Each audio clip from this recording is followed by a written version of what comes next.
It's the Chronicles of Aguna. We are live with you this morning. We're going to be talking Mosquera, Gyökeres, Nwaneri, and of course, Alexander Isak. Loads and loads to get into as always. Thank you for joining us. Let's get into it. Hey everybody, how are we doing? Welcome back to another live episode of the Chronicles of Aguna podcast with me, your host, Harry Symeou, coming to you bright and early on this Wednesday morning, wishing you all a happy Wednesday going forward. Hope you've had a brilliant week so far. We're not that far away from Arsenal's first real pre-season friendly. Well, at least that we'll be able to watch.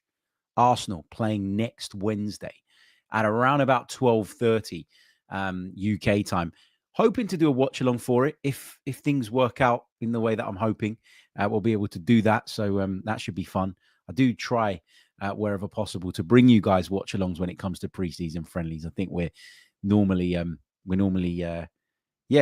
in great sort of spirits at that time of year. You're looking at the new signings, you're excited, etc., etc. So it's good fun. Really, really is. Big hello to everybody joining us live on YouTube right now, and a massive hello to those of you that are joining us live on X as well. We don't normally stream to X, so if you are joining us via that platform currently, feel free to come over to the Chronicles of Aguna YouTube channel and subscribe, or you can subscribe to the show on Apple or Spotify, or you can do both, even better. You can also check us out on Patreon, where you'll get access to exclusive content, the next piece of which is dropping this afternoon, and it's a scouting video on Cristhian Mosquera. So we've got that going out a little bit later on. Don't forget to hit the like button if you haven't done so already. If you're a regular here, you'll know exactly what you're going to get over the next 45 minutes or so. So, yeah, get involved. It really, really does help. And we've got a few stories to work our way through today. So let's start with the Arsenal chat, shall we? Let's begin with the Cristhian Mosquera stuff. I mentioned just then that there is a scouting video on its way to our patrons. It'll be with you guys this afternoon, so go over and check it out. If you are thinking about becoming a patron and you want to have your account in place ahead of the drop of that video, there's also 5 or 6 other videos that you can check out. We did Zubimendi, we've done Gyökeres, we've done Madueke, we've done Norgard. I think we did a Sesko one as well, but obviously that isn't going to be as relevant, but we did do it at the time because that's where we thought Arsenal were headed. But look, back to Cristhian Mosquera.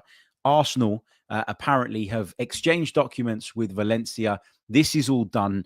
It's for 15 million euros plus add-ons. It is a deal that is worth in total less than 20 million euros. And when we first heard of this link, that's what we heard Arsenal were looking to achieve. A deal for less than 20 million euros to bring in a very promising centre-half, someone who played, 37 out of 38 games for Valencia in La Liga last season, someone who's a Spanish under-21 international, who has a big reputation, but also has plenty of room to grow and develop. And he feels to me like really, really good cover. It feels like a really smart bit of business, this.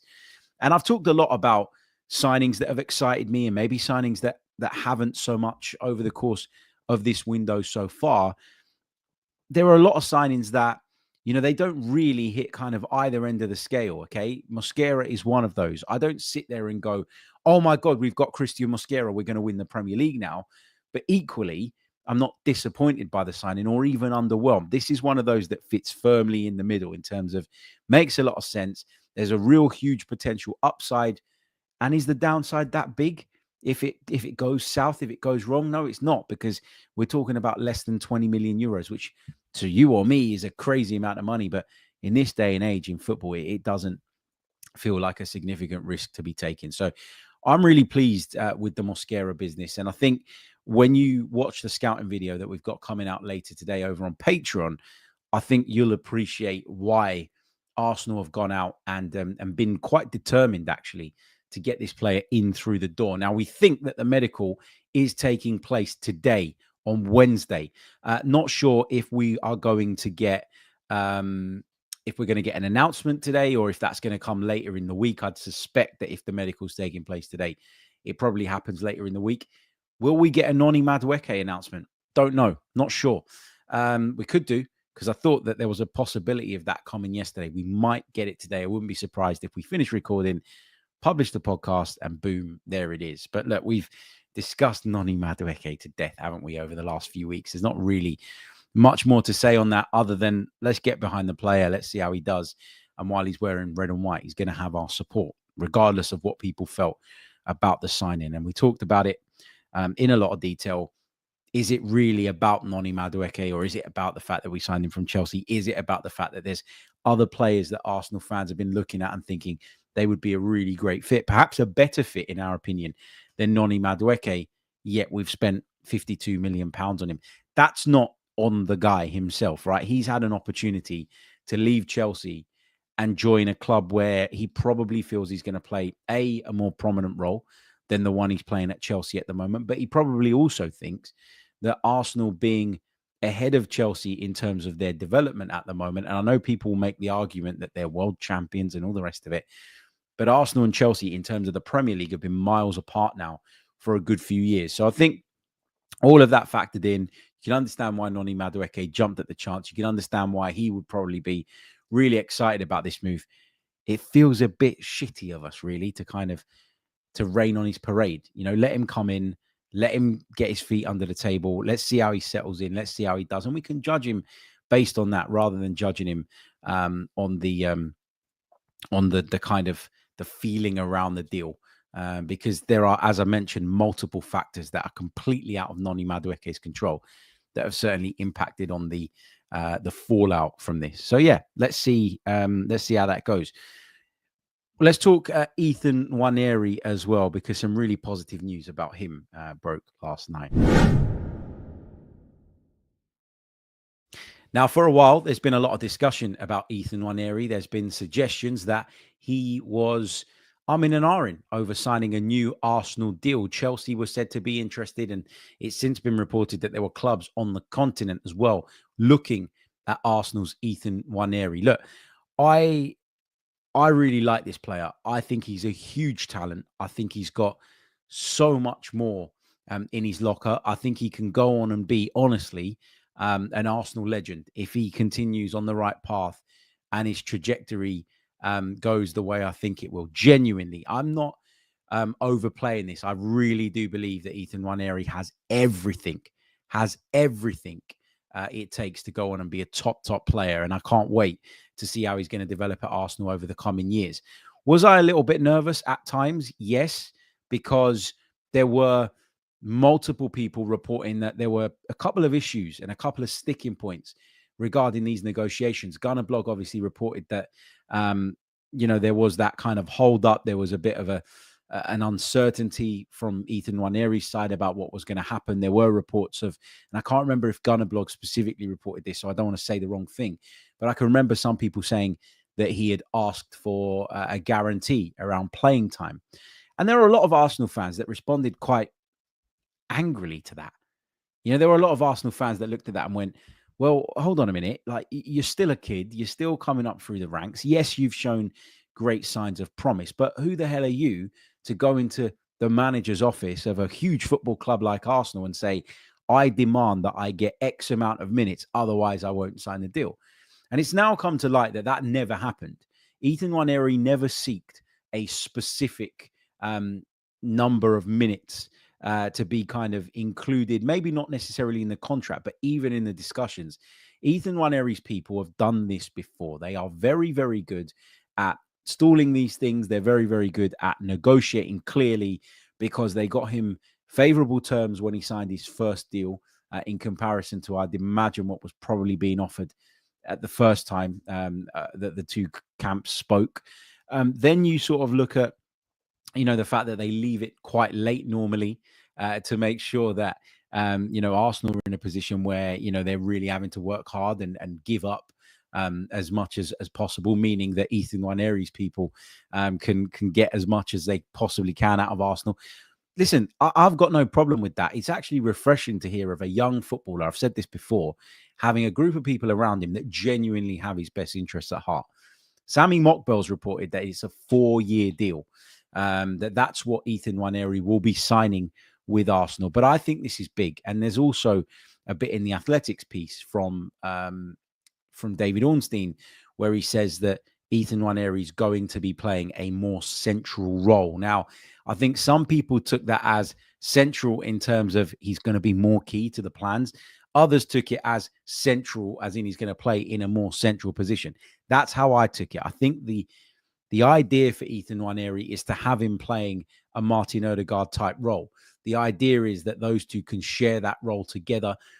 Does that mean, though, that there's less appetite on Arsenal's part now to go out and get Eberechi Eze? That's the only potential downside I can see to this. Ethan Nwaneri, as we know, as we've just said, hasn't gone in there demanding certain minutes. But, I'm sure he would have asked about what Arsenal are planning to do with regards to incomings, because somebody like Eberechi Eze coming in, that would impact on Ethan Nwaneri, wouldn't it? It would. And as much as I love Ethan Nwaneri, and I think he's great, and I think he's a real good player, even at this young age, but I do think there's more to come from him, and that's ultimately why Arsenal are so desperate to keep a hold of him. If you asked me today, when we're trying to break down a low block, who I'd rather bring in the team, Eze or Nwaneri, I might say Eze. And in fact, I probably would say Eze. And I think a lot of other people would as well. So I do wonder if Ethan Nwaneri committing to this contract, if that is a telltale sign of maybe how interested or sort of how loose the interest is in Ethan Nwaneri, in Eberechi Eze at the moment. I just wonder if those two impact one another, because obviously Noni Madueke coming in as well gives us an option on that right-hand side that we didn't have previously. You would have said, wouldn't you, that Ethan Nwaneri can play from the right-hand side, and that's another way in which you can give him the minutes that he probably wants, although he's not demanded them, just to be clear. So, yeah, I think, looking at what else Arsenal are planning to do, I think it does have a relevance here, and I'm delighted that Nwaneri is staying, but if there was one downside to it, potentially, it could be that we might not then move for Eberechi Eze, which I think a lot of us would love to see. Would Eze still come in with a view to operating from that left-hand side and maybe in the left 8 position at times? Maybe. Is Mikel Arteta going to slightly tweak things and adjust things in order to try and freshen things up and get Arsenal, right at the top again and hopefully this time over the line? Don't know. All of that remains to be seen, doesn't it? But yeah, I think it's an interesting one. I really, really do. And I'm obviously pleased that he's put pen to paper, because there was a little bit of nervousness about that, as I say. What's going on with Viktor Gyökeres? Have we signed him yet? Have we not? Have we agreed to deal with Sporting? Have we not? There were some reports just the other night, actually, that Sporting were now being ridiculous about the add-ons. And, one thing I'll take away from this is that I never want to see Arsenal deal with Sporting ever again, not while Varandas is in charge. I understand they're trying to squeeze as much juice out of the lemon as they possibly can. Viktor Gyökeres has been a big, big player for them over recent years. But, I mean, every time we hear that it's done, we then hear someone coming out and saying, no, actually, it's at risk of collapse. Fabrizio Romano said yesterday that it's not at risk of collapse, but things are tense. Then there were some reports that came out a little bit later on from various others saying, no, actually, this is done. This is agreed. Don't worry about it. And Viktor Gyökeres will be coming to London on Friday to undergo his medical. There was a picture going around online of supposedly Viktor Gyökeres at a London airport. And I was going to quote tweet it. And then I kind of resisted the temptation to do so and say, bloody hell, Victor, are you cold? Like, it was like 30 degrees here in London.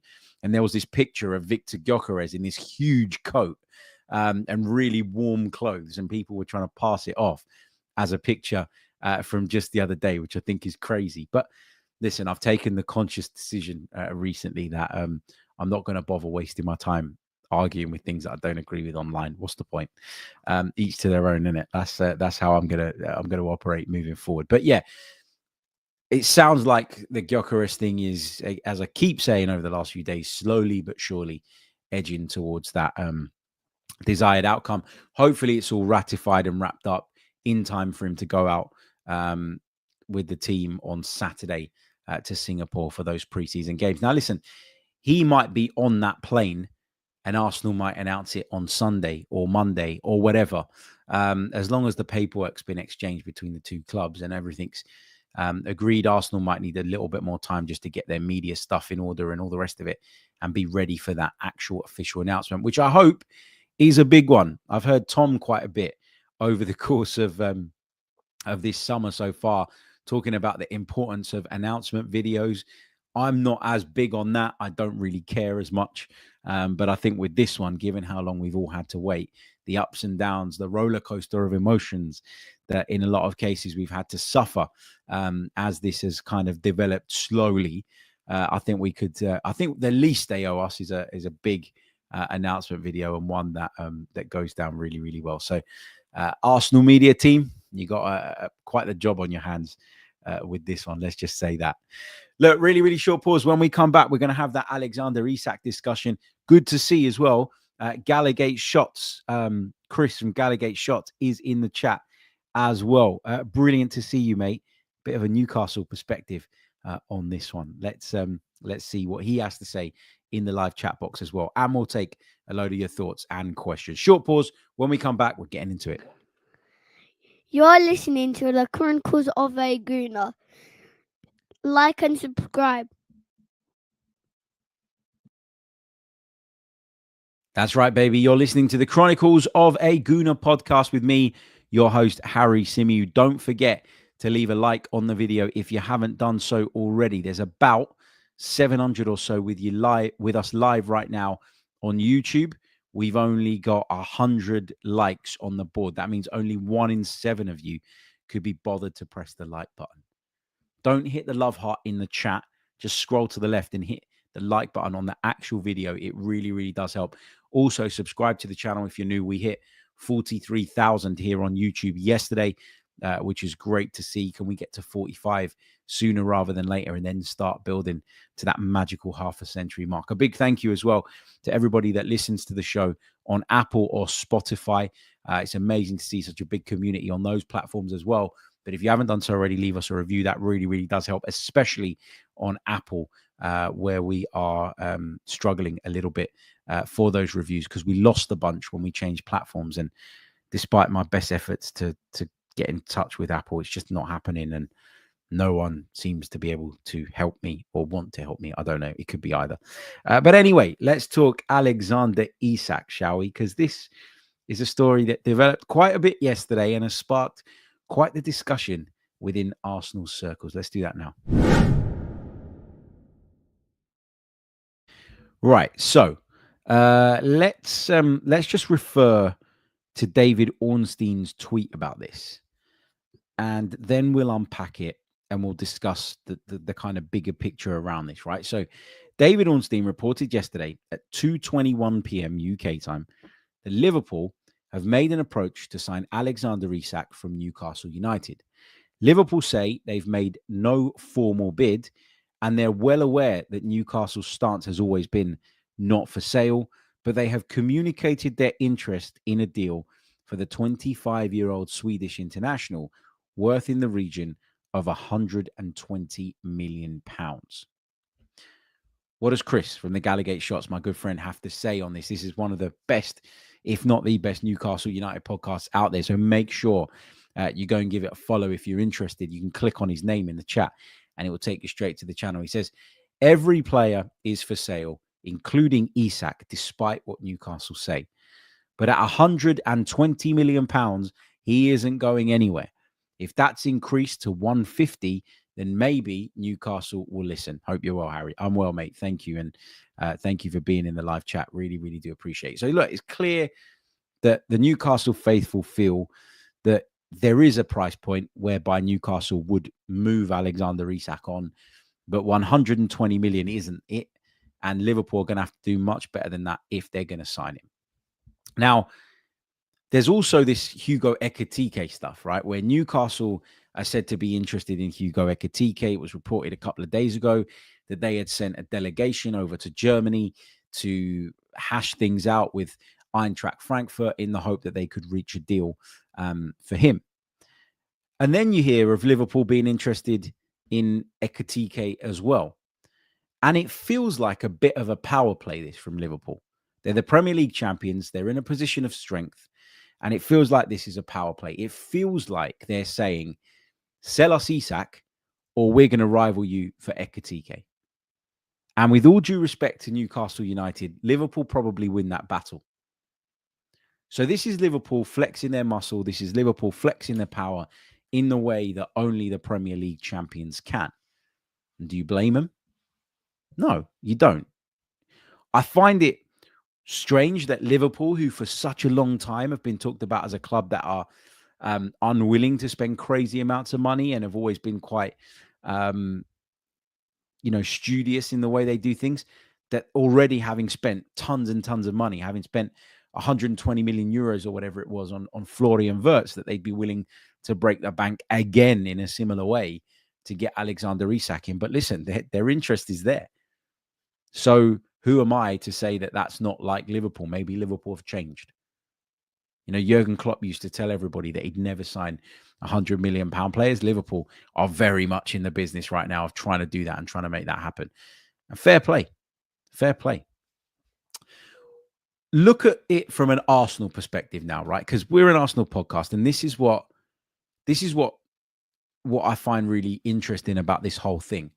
For such a long time, we've been talking about Alexander Isak as the ideal candidate for Arsenal's number 9 position. We've talked about him in a different category to anybody else. But we've always recognized and understood that in order to get Alexander Isak, we would have to break the bank. And there were doubts among us as Arsenal fans with regards to whether Arsenal would be willing or even able to do that. I think the big problem was in the lead up to this summer, when it comes to the Alexander Isak discussion, I think a lot of people overlooked actually how much work needed to be done on this Arsenal squad. And when you think about the volume of signings that we've made and the number of players we've had to bring in, the fact that we've had to regenerate the midfield because we've lost both Jorginho and Partey, the fact that we've had to bring in another defender because we've lost Tierney and we've lost Tomiyasu, the fact that we need to build out our attack beyond just signing a number 9. I think it was always, when you think about it logically, it was always a little bit out there to kind of expect Arsenal to go and spend 120, 130, 140 million on Alexander Isak while addressing all the other positions that we need to, unless there was going to be a major sale. So I think as Arsenal fans, we might have fallen into that trap of believing Isak was a real possibility. But the reality is we've got so much more work to do. It doesn't feel like Arsenal could have brought in a striker at that kind of price point while addressing all those other positions of need. Now, you can sit there and say, well, if Arsenal really are that ambitious, they would do this anyway. They would try and make this happen anyway. And I'm not denying for a second, because I feel this way myself. If Alexander Isak signs for Liverpool before this window closes, I'm going to be gutted. Because the stance has repeatedly been and has always been, he's not for sale. But if he makes that move and he doesn't land at Arsenal, then we are going to be gutted. I am anyway. It's going to feel like a punch in the stomach. Now, whether or not logically that was ever realistic for Arsenal, that's a whole separate conversation. I'm just talking about the fan feeling, because I'm a fan first and foremost. And when I sat down at the beginning of this summer and mapped out what I thought would be the perfect transfer window for Arsenal, in the hope that we'd get as close to that as possible, Alexander Isak was right at the top of my list. Right at the top of my list. If you're constantly told he's not for sale, you get to a point where you go, okay, we have to look elsewhere. You can't spend the first half of the summer moaning that Arsenal aren't moving quick enough, but at the same time now say that they should have been waiting to see if potentially Alexander Isak would be on the move. You can't have it both ways. So I don't blame Arsenal for moving for Gyökeres. I don't blame Arsenal for going in a different direction. In fact, I would go as far as saying Arsenal had to go in a different direction because, as I've mentioned, there were multiple positions that needed addressing. But the fan in me will be gutted if Alexander Isak joins somebody else, because he's the one. He's the guy. And if Liverpool do it, you have to sit back and say, fair play to you, because you have gone big this summer. Really, really big. And you have to make Liverpool title favourites. I think there's a case that with the business they've already done, Liverpool are title favourites. Not just bringing in top quality players, but also holding on to some really top quality players over whom there were question marks over with regards to their futures. For me, actually, Liverpool probably are the title favourites right now. If they get Alexander Isak in as well, it's game over. It's game over. So let's see how this is going to develop. But there's a little bit of hypocrisy in some of the reaction to this. I get it. As fans, sometimes we're led by feelings rather than logic. As a football club, you can't afford for that to be the case, right? Logic has to prevail. Common sense has to prevail. As a fan, sometimes you're allowed to go a little bit left field in terms of your view and in terms of how you're feeling, because it is driven by a passion and not really much else, because nothing else really affects you. That's certainly the case for me. Like, I just want Arsenal to win. I don't care about the balance sheets. I don't care about the books. I don't care about the financial results.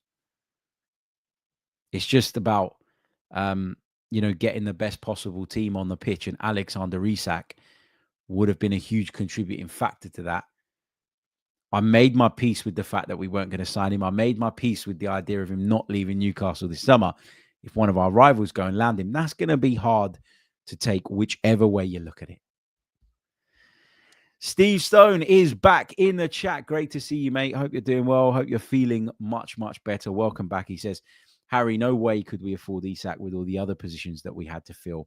I'm glad we're not in for him. Yeah, I think that's the reality of it. And I think we need to keep reminding ourselves of that so that we can just put a lid on that emotion that I've also been describing. Because if he signs for Liverpool, that will spill over.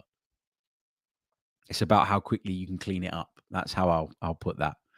Gallagate Shots, Chris says, for those saying Isak is overrated, believe me when I say he is world class. He walks into any team across Europe and he delivers. I rate Alexander Isak very, very highly as well. So I'm not going to push back on a Newcastle fan saying that those in our chat box right now calling Alexander Isak are probably wide of the mark. Anyway, look, let's take some of your questions and some of your thoughts from the live chat box over the course of the next sort of 10, 15 minutes. We'll take a really, really brief pause. I'm going to show you a clip from our Noni Madueke scouting video. The Cristhian Mosquera one's going to be out later today. So this will give you an idea of what we're producing over on Patreon. If you're interested in signing up, the link is in the description below. Don't forget to subscribe to the YouTube channel if you're watching us live on that platform right now. If you're on X, come over to YouTube or Spotify or Apple. Let's drive those likes up. Let's drive those subscriptions up. But here's a quick clip from our Noni Madueke scouting video to give you guys an idea of what we're doing. And when we come back, question time. So use the time wisely. Get them into the chat box. Clearly, first and foremost, I think a very good dribbler of the ball. And I've said for a long, long time that that's something that we're missing. There are similarities to Bukayo Saka in that he likes to come in off that right-hand side onto his left foot. And he's got, a real confidence about him. He does, back himself. He always wants to take the shot on. He's always looking for that far corner. He's happy to glide past people, as you saw there, on the outside as well as on the inside. So Noni Madueke is a player I don't think that lacks in confidence. And I hope that the reaction to this transfer isn't going to damage. That was a teaser from our Noni Madueke scouting video. Right, question time then. Let's go into the chat box and see what people are saying. Okay. Bill McClintock says, would you not think, just going back to what I was saying earlier about Eze and how that might be affected by Ethan Nwaneri signing this contract? He says, would you not think Nwaneri would learn a lot for his development from Eze and Odegaard? Yeah, I get what you're saying, having those two guys around. And listen, I'm not saying, by the way, that we don't end up bringing in Eberechi Eze. I'm just wondering if that will have any impact whatsoever in our interest in the Crystal Palace man. Yeah, you'd learn from being with both of them and benefit from being with both of them on the training ground day in, day out. But if your minutes are significantly limited and impacted by both of them being in the squad, then how do you put that learning into practice in real game situations enough for you to kind of develop at the speed that everybody's hoping you do? So that's the kind of downside to it, isn't it? Ian Roy says, did Arsenal raise their ceiling this summer? Arsenal signed Gyökeres, but I genuinely feel Havertz might still start some of the big games. Also, Zubimendi is a straight swap for Partey. I think you definitely see the ceiling raising in the final third, because I think regardless of the Madueke debate, there's no way that Noni Madueke is worse for Arsenal than Raheem Sterling's been or was last season. So that's already an upgrade. And having Viktor Gyökeres within your weaponry makes your attack better too. So in the final third, there's no doubt about that. I'd like to see us raise that ceiling just a little bit further by bringing in an Eberechi Eze, one more sort of creative type or a wide player. So I think we could still do more, but we've definitely raised the ceiling in the final third. In the midfield, I kind of agree when you say Zubimendi right now might not be any more effective than Thomas Partey was last season. I don't reject that theory because I think there's probably some semblance of truth in that. But Zubimendi, if he adapts and then continues to grow in the way that he has done in his career so far, will raise the ceiling. You just might see that ceiling raised 6 months, 12 months down the line rather than today. But I do think that with having Norgard there, who's a lot more mobile, physical, etc., I do think that improves us on Jorginho. And so, yeah, you could argue in the midfield that we've done it as well, but we might not see the benefits and reap the rewards of that necessarily straight away. But in the final third, I certainly think we have, yeah. Okay. Ollie Benford says, is it true that Madueke had 5 years left on his contract? Does that explain the high price up the Arsenal? Yeah, he would have definitely had a long contract. I can't remember the ins and outs of it right now off the top of my head, but there's no way that he would have signed on less than a sort of 6-7 year contract, given the way Chelsea been doing business. So, yeah, that's what Chelsea have kind of pushed on, isn't it, in terms of making sure that they get the highest possible value. Halo says, Harry, with all due respect, if Liverpool sell Diaz and Nunez, and sadly Jota's no longer with them, and just buy Isak, they will come up short. The Premier League is a long and tough journey. Yeah, but they've also bought Wirtz in. And they might do more, So I get what you're saying. Like, if I were Liverpool, by the way, I wouldn't sell Luis Diaz. But Luis Diaz clearly wants to get out of there. I find that strange. We discussed it on the club yesterday. I was a guest over on the club. And a lot of the comments that came in afterwards were talking about his contract and it not being a particularly good one in terms of the salary in comparison to some of his peers. And that might have been an issue and a reason as to why he wants out. I don't know. Let's see. Let's see on that. But Isak is a needle mover. There's no doubt about that. Anthony says, it's going to be the battle of the Swedes this year. Isak is the better overall footballer. But in terms of goal scoring ability, I think Gyökeres is slightly better. People are sleeping on Glock 9. Listen, I hope he turns out to be better. And listen, we talked about the Isak thing a little bit earlier on, and we talked about the fact that we had other business to do, and that made it seem impossible at a price that Newcastle would even entertain. And I, as much as I keep saying that it will feel like a punch in the gut if he joins Liverpool, I do get that. I'm aware of that. I understand that. Also, the other risk with Isak is the injury thing. And I know when you speak to Newcastle fans, they downplay that quite a bit. And I don't understand why. It is a thing. Alexander Isak being injured is a thing. Alexander Isak having injury problems is a thing. And he missed the game against us. Do you remember at the Emirates towards the back end of the season? And it was, he's got a minor problem. Some people are saying that wasn't Alexander Isak being out with an injury, that he'd thrown his toys out the pram. Don't know if that's true. But if you're saying he's not injured all the time, then tell us what's really going on, is what I'd say to that. I'm a real gunner, says Harry. Gyökeres cost 55 million. How many goals difference do you think there will be between Isak and him? That's a really interesting question, isn't it? Really, really. I love that question. That's my favorite question of the show so far. Tough to say, isn't it? Because, listen, you can't overlook the fact that Alexander Isak brings so much more to his team than just goals, dribbling ability, creativity. And I think in the biggest games, in the biggest moments against the best teams, you could make the case that Isak has that magic and that ability to create something out of nothing that could see you win those big games. And sometimes it's about moments as well, rather than just sheer volume of goals. When did those goals come? How desperate were you for them at the time? How clutch is that player? All of that stuff is important. I think they probably score about the same in terms of league goals, in which case people will turn around and they'll say, well, Viktor Gyökeres cost us like 60 odd million quid. Meanwhile, Alexander Isak would have cost us more than double that, but the goal returns are pretty similar. That's my prediction, that the goal returns will be pretty similar. What else have we got? Okay. Jid says many clubs, including us, naturally have under 23 players in their 25-man squad and even on the benches. With the amount of business we've done and fans still want done, what will that mean for the kids, especially considering that with 2 players for literally every position, some of our first teamers won't even make the bench? Have we become so enamored with winning that we've basically condemned some players? My view on this, Jid, is very, very simple. If you're good enough, you will play. Mars Lewis Skelly is good enough, he plays. Ethan Nwaneri is good enough, he plays. Go back a few years, Bukayo Saka was good enough, he played and continues to play. I don't worry about this because I cover a lot of the academy games.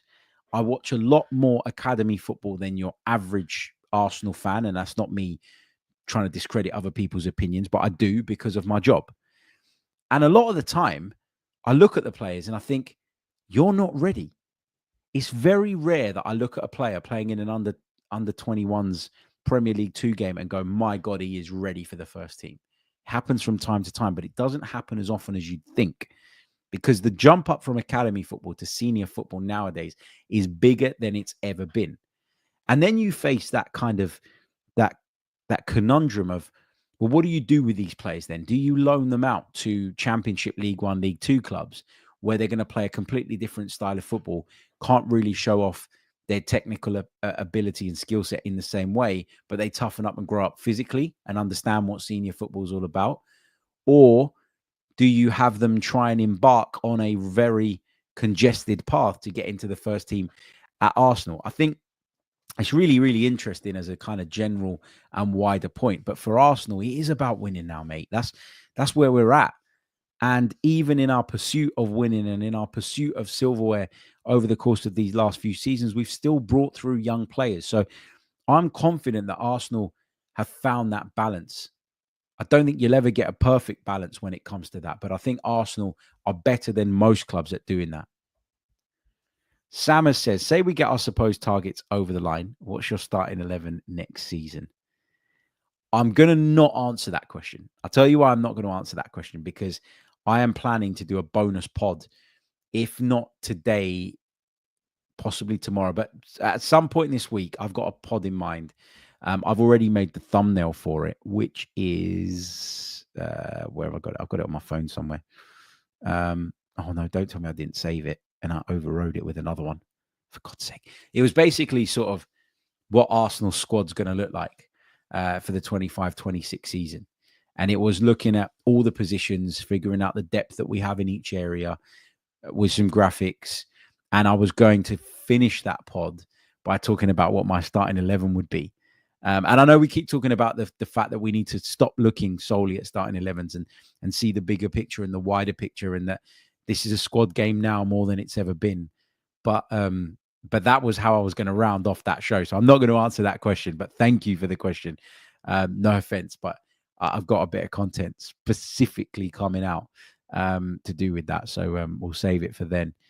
Sports Genius says, do you miss the Premier League after last season? I got to be honest, mate. The last couple of months of the Premier League season for me last year were a slog.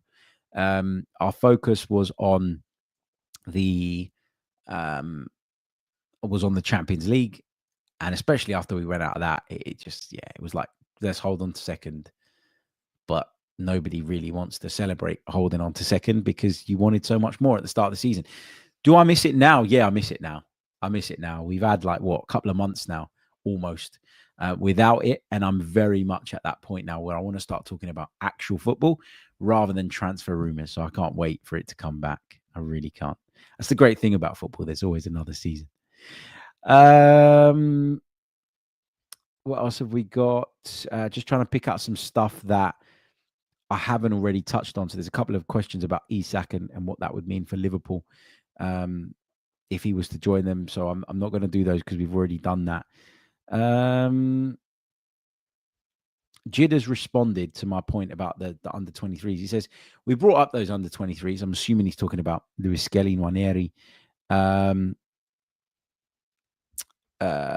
Because we brought those players up because they had time and space to develop and even train with the first team. That was during the time people said we were thin. Yeah, but like you're not going to get an Ethan Nwaneri and a Miles Lewis Skelly every season coming through. You're just not going to get that. And if you do find players of that level, then great. But that's not a common thing anymore. You know, it's not. It really isn't. Like, as I say, I covered loads of the academy games last season. I don't want to like discredit anyone because people develop at different times and stuff. But the only player in that group, and he wasn't even in the under 21s, he was in the under 18s last season. The only player in that group that I think has got a chance of stepping into the first team and doing it successfully right now is Max Dowman. And that moves me on nicely to Paul's question. What's Max Dowman like? I've been lucky enough to see Max Dowman play live in full twice now. Unbelievable footballer. Really talented. Superb dribbler. Brilliant balance about him. Wonderful carrier of the ball. Has a real drive and attacks teams right through the heart, which is essentially what creates panic and nervousness. I think if I had one critique of Max Dowman, it's that he's got to be able to, and this was just based on one of the games I saw, he's got to not let the fact that he's getting chopped down every 2 minutes get into his head. I mean, you want to use it to a point to kind of fuel you. You want to use that anger and that determination that comes as a result of feeling that you're kind of being, you know, targeted a little bit. You want to channel that in the right way. But I do wonder if he sort of allows that to get to him a little bit too much. When you're a talented player like that, when you're a wonderful footballer like that, when you're an exceptional dribbler like that, people are going to try and chop you down. People are going to try and bring you down at every given opportunity. And you have to have the mental resilience to get up each time and go again and again and again and again. And I think that Max Dowman has that because clearly he doesn't get put off by the fouling. He'll dribble again and again and again and again. But the higher up you go in level, in age group, once you make it into senior football, that is going to be even more common. And then you're going to have a 35, 36-year-old fully grown man clattering into you rather than a 17-year-old lad from an opposition academy. And that's going to hurt more. And it's going to be harder to recover from. And it's going to take more of a toll on your body. And you can prepare yourself physically, which I think, you know, he needs to do. But he's also very young and you need to be careful with the growth and all the rest of it. But mentally, I think, is where it's at. And I'm not saying Max Dowman doesn't have that, but I think it's something he's going to have to work on because he's going to be fouled an unprecedented amount of times when he makes it into the first team. Would I say he is, would I say he's ready to have his first team debut? Maybe in a Carabao Cup game or something like that, depending on the opposition, depending on the team that's around him. I think you will see him in the squad, in the senior squad at times over the course of the next season, which is exciting. Right, okay, I am going to leave it there. Thank you all so much for your love and support of the show. As always, can we get those likes up? Like. Can we get to 500 likes? There's over 800 of you with us live on YouTube right now. There's also another, 1,200 of you with us on X. Come over to the YouTube channel, subscribe, leave a like on the video. You can subscribe via Spotify or Apple as well. And you can join us on Patreon. Next Patreon piece is dropping later this afternoon. It's a scouting video on Cristhian Mosquera. I hope you will enjoy it. Thank you, as always, for the support, and I'll see you all on the next pod. Until then, take care of yourselves and have a wonderful day. Up the Arsenal. Goodbye.